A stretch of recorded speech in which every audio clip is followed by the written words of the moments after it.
ఆంధ్రప్రదేశ్లో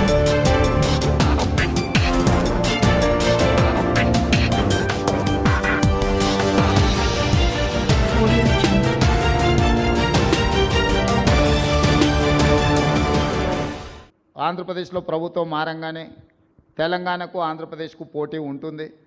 తెలంగాణ నుంచి ఆంధ్రప్రదేశ్కు పెట్టుబడులు తరలిపోతాయేమో అని ఒక చర్చ. నేను ఒక మాట స్పష్టంగా చెప్పదలుచుకున్నాను. నా పోటీ ఆంధ్రప్రదేశ్, కర్ణాటక, తమిళనాడుతో కాదు. నా పోటీ ప్రపంచంతోనే. హైదరాబాద్ నగరం నా దగ్గర ఉంది. హైదరాబాద్ నగరం నా దగ్గర ఉంది. దేశంలోనే అత్యధికంగా ఉద్యోగ ఉపాధి అవకాశాలు కల్పించే కాగ్నిజెంట్ నా దగ్గర ఉంది.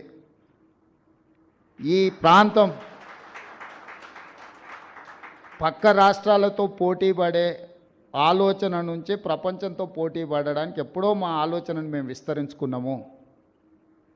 ప్రపంచం అవసరాలు తీర్చడానికి ఈరోజు మేము 4th సిటీని ఒక ఫ్యూచర్ సిటీగా మేము డిజైన్ చేస్తున్నాము.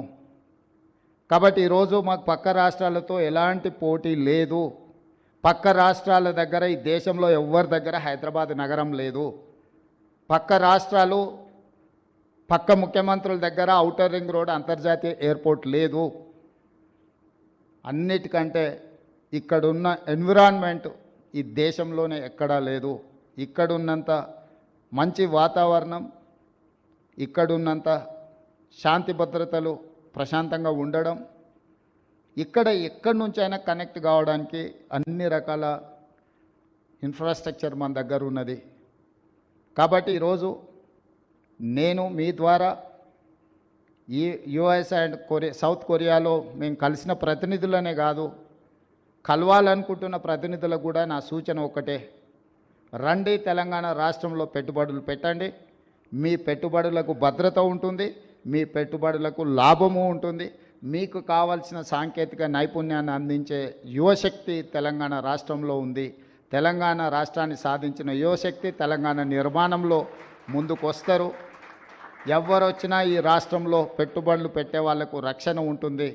తెలంగాణ రాష్ట్ర ముఖ్యమంత్రిగా నేను స్పష్టంగా పెట్టుబడిదారులకు నేను హామీ ఇస్తున్నా. ఎవరు ఎలాంటి భేషజాలకు లోను కావాల్సిన అవసరం లేదు, ఎవరు ఆందోళన చెందాల్సిన అవసరం లేదు. అక్రాస్ ద టేబుల్ మీకు ఏం పర్మిషన్స్ కావాలన్నా, మీకు ఎలాంటి వసతులు కావాలన్నా తెలంగాణ రాష్ట్ర ప్రభుత్వం అందిస్తుందని తెలియజేస్తూ మీ అందరి దగ్గర సెలవు తీసుకుంటున్నాను. ధన్యవాదాలు మిత్రులారా. మరిన్ని న్యూస్ కోసం సోషల్ మీడియాని సబ్స్క్రైబ్ చేసి సపోర్ట్ చేయగలరు please. Me Chandi Srinivas, journalist.